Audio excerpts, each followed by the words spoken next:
1월 21일 스트리밍 영상에 시오티그님께서 질문해 주셨던 내용인데요.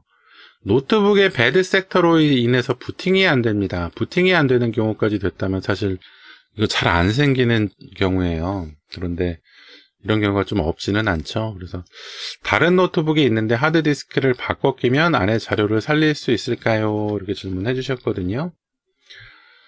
일단 배드 섹터라는 것은 사실 하드디스크에 좀 많이 일어나는 일이죠. 하드디스크는 좀 요새는 많이 사용 안 될까요? 요새는 다 SSD가 들어가는 것 같은데, 컴퓨터 저장 장치가 예전에는 다 이런 하드디스크, 이런 원판에다가 CD 같은 거죠. 요새, 그러고 보니까 요새 CD도 사용 안 하네요.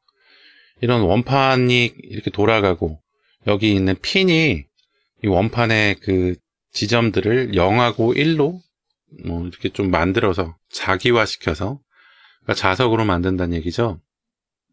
그래서 이제 데이터를 저장하거나 읽어오거나 하는 이런 도구인데, 사실 이런 원판이 하나만 있는 게 아니라 여기 잘 보시면 몇 겹으로 되어 있어요. 몇 겹으로 되어 있고, 이 헤드, 암 이렇게 되어 있는데, 이게 이 중간중간 층층마다 다 들어가 있는 거죠. 그래서 이런 하드디스크들을 많이 이용을 했었고, 요즘에는 하드디스크보다는 이런 원판형으로 되어 있는 디스크보다는 이 메모리, 반도체의 저장 기능을 만들어서, 반도체 예전에는 휘발성 메모리들을 많이 사용했었는데 지금은 저장이 가능하도록, 그러니까 저장되어 있는 정보가 삭제되지 않도록 유지시키는 이런 SSD라는 그 저장 장치를 컴퓨터에서 좀 많이 사용을 합니다. 근데 사실 뭐 장단점이 있을 거예요. SSD는 가격이 비싼 대신 좀 빠르고, HDD는 가격이 좀 저렴하고 용량이 큰 대신에 속도가 조금 느리고, 이런 배드 섹터 관련, 그러니까 물리적으로 충격이 왔을 때 조금 지금처럼 부팅이 안 되거나 아니면은 데이터를 사용할 수 없게 되거나 읽어오질 못하거나 이런 경우가 좀 생깁니다. 그래서 일단은 이런 HDD에서 배드 섹터가 생겼을 때 시오티그님께서는 제 영상을 좀 봐주셔서, 아니면은 뭐 다른 뭐 정보들로 좀 공부를 많이 하신 것 같아요. 이게 하드디스크에는 논리적인 배드 섹터하고 물리적인 배드 sek터가 있거든요. 논리적이라고 하는 것은 사실 얘는 그냥 원판이잖아요. 원판이라서 구분이 없어요, 저장 위치가. 그래서 이 원판으로 되어 있는 하드디스크를 포맷할 때 이 원판에 구획을 나누게 됩니다. 구획을 나눠가니까 자기력으로 구획을 만들어 가지고 이 칸을 만드는 거예요. 이 원판을 미세한 칸으로 이렇게 둘러싸게 만들어서 그 칸마다 0하고 1로 데이터를 저장해 놓고, 0하고 1로 되어 있는 데이터들로 이제 파일을 쓰고 읽어오고 하게 되는 거거든요.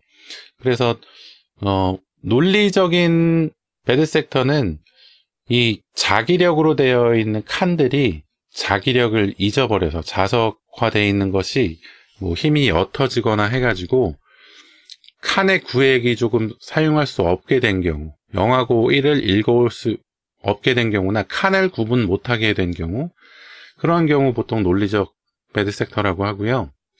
물리적인 경우에는 말 그대로 물리적으로 뭐 여기 뭐 흠집이 생겼다던가, 먼지가 들어갔는데 이 원판이 돌다가 핀을 건드려 가지고 원판이 찍힌다던가, 아니면은 이사 같은 거 하다가, 아니면은 컴퓨터에 충격이 가서 뭐 컴퓨터를 탕탕 내려치거나 해가지고 이 헤드핀이 원판을 찍거나 긁거나 했을 때 그 부분들이 좀 배드 섹터가 생기는 거죠. 근데 이건 물리적으로 배드 sek터가 생긴 거는 이 하드디스크 이 판을 열어서 뭐 이걸 닦아가지고 사용할 수가 없기 때문에, 사실 닦으면은, 이 판을 열면은 일단 하드디스크는 거의 사용할 수 없다고 봐야 되거든요. 이건 열기도 어렵게 해놨을 뿐더러 열기만 해도 이 공기 중에 있는 먼지가 다 들어가가지고 문제를 일으킬 것이기 때문에 그거는 좀 생각해 볼 수 있는 문제가 아니에요. 그래서 어쨌든 간에 일단 물리적 배드 섹터인지 논리적 배드 섹터인지 사실 판단하는 것이 좀 어렵기는 해요. 일단 그거는 열어보지 않는 이상은 자기가 그 경험이나 아니면은 그 하드디스크의 상태 같은 것들을 유추해가지고 이게 논리인지 아니면 물리인지 판단을 해야 되는데, 사실 그 부분이 100% 물리적 배드 섹터다, 논리적 배드 섹터다, 딱 100% 정확하게 판단할 수 있는 그런 사람은 딱히 없을 거예요. 열지 않고서는. 근데 일단은 배드 섹터가 발생했을 때 배드 섹터를 치료할 수 있는 그런 프로그램들, 그런 것들로 한번 시도를 해볼 수는 있습니다. 이런 HD 리제네레이터 이런 프로그램 말고 그 배드 섹터 복구로 검색을 해보면 몇 가지 프로그램들이 검색이 돼요. 그 중에 가장 많이 좀 보이는 것이 이 HD 리제네레이터 이거하고, 그리고 이거 어떻게 읽어야 될지 모르겠지만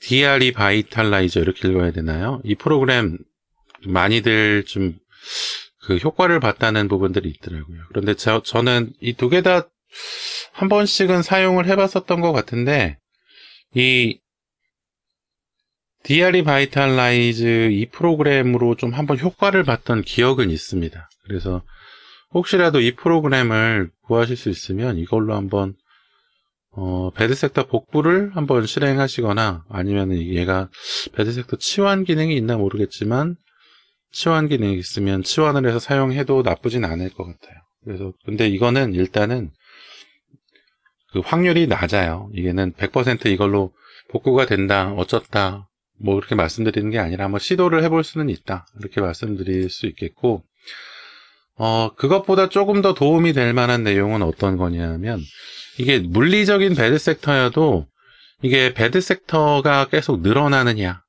아니면은 그냥 한 군데만 있고 퍼지지 않느냐, 그걸 좀 사용하면서 판단이 된다, 안 된다, 그건 좀 말씀드리긴 어렵지만, 만약 한 군데만 배드 섹터가 있다, 그럴 때는 좀 한번 시도해 볼 수 있는 방법이 있어요. 어떤 거냐 하면, 배드 섹터 검사는 일단 이런 그 HD 스캔 프로그램, 얘로 보통 하거든요. 얘로 배드 섹터 검사를 하면은 이 배드 섹터가 어디에 있는지, 어느 위치에 있는지, 몇 번 섹터에 있는지 이렇게 표시가 됩니다. 이 표시가 되면은 이 표시된 부분만 사용 안 하면 되는 거예요. 얘만 사용 안 하고 나머지 부분을 사용할 수 있도록 설정해 놓으면 되는데, 그 설정을 어떻게 놓냐 하면은 파티션을 나누면 돼요. 하드디스크 파티션을.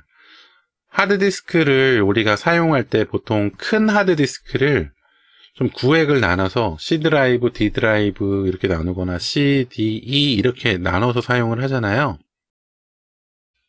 일단 지금 제가 사용하고 있는 디스크 정보, 디스크 관리 화면인데, 저는 지금 하드디스크를 2개를 사용하고 있거든요. 하드디스크 2개 사용하고 있고, 보면은 이렇게 큰 하드디스크는 이렇게 파티션을 나눠서 사용을 하는데, 이 파티션을 나눌 때 섹터를 확인해서 나눌 수가 있어요. 그래서 사용하지 않는 이런 배드 섹터가 있는 그 부분을 파티션을 나눠 가지고, 그게 파티션이 배드 섹터가 중간 부분에 있다 한다면은 위에 부분하고 아래 부분, 그러니까 3개로 나눈 거죠.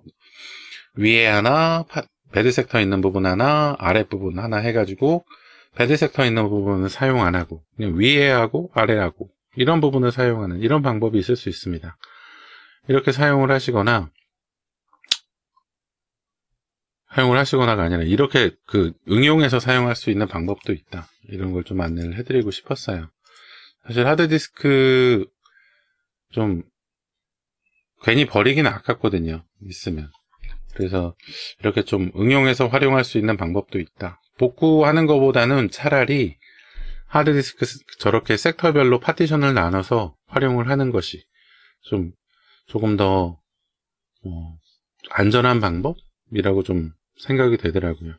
이 복구 프로그램으로 진행을 해서 복구가 됐다고 나온 다음에 포맷을 하고 하드디스크를 재검사해 봤을 때 배드 섹터가 치료됐다고 나온 경우가 있거든요. 그런데 저도 그렇게 사용을 해보다가 그 위치나 아니면 그 위치 비슷한 위치에 다시 배드 섹터가 생기는 경험을 했었어서 사실 이 복구 프로그램은, 배드 섹터 치료 프로그램은 뭐 100% 신뢰할 수는 없을 것 같아요. 그래서 이런 방법으로 파티션을 나눠 사용하는 것이 조금 더 안전할 것 같고, 그리고 지금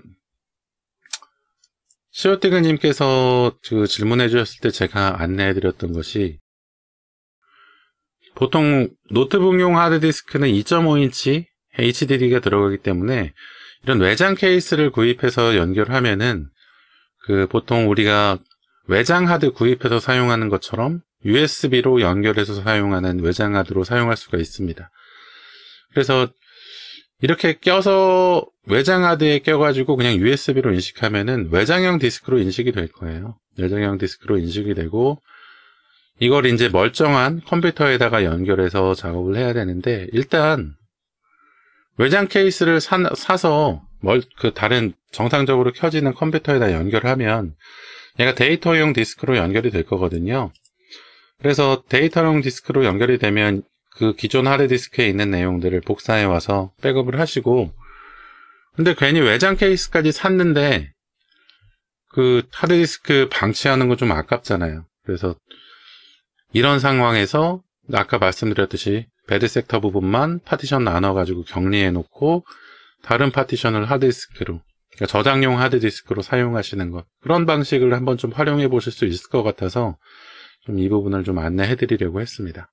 외장 케이스까지 샀는데 아깝잖아요.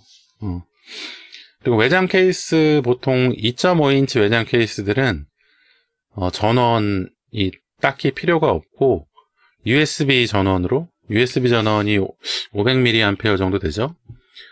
USB 전원으로 구동을 하고, 외장 케이스가 3.5인치 외장 케이스도 있어요. 3.5인치 외장 케이스는 우리가 보통 그 데스크탑 컴퓨터에서 사용하는 하드디스크 그런 것들 장착하는 외장 케이스죠. 이 외장 케이스, 3.5인치형 외장 케이스들은 보통 외부 전원이 필요로 한 것으로 알고 있습니다. 그러니까 아답터를 연결하거나 USB를 한 2개나 3개 연결하거나 뭐 그런 식으로 좀 운용이 되는 거죠. 그래서 이런 식으로 하드디스크를 연결해서 USB 이동형 저장 장치로 사용할 수 있는 경우가 있으니까 이 내용을 좀 참고해 보시면 좋을 것 같아요. 배드 섹터가 계속 늘어나지만 않는다면 파티션으로 격리해서 한번 사용해 보십시오. 이런 장치가 요즘 많이 사용되지 않아서 요즘에는 외장 케이스보다는 그냥 외장 디스크를 구입을 하죠, 보통은. 외장 케이스 찾아보니까 SSD용 외장 케이스들도 있더라고요. 그런 것들로 속도도 빠르고 괜찮겠죠. 그래서 이렇게 좀 잘 활용해 보셨으면 좋겠습니다. 시오티그님.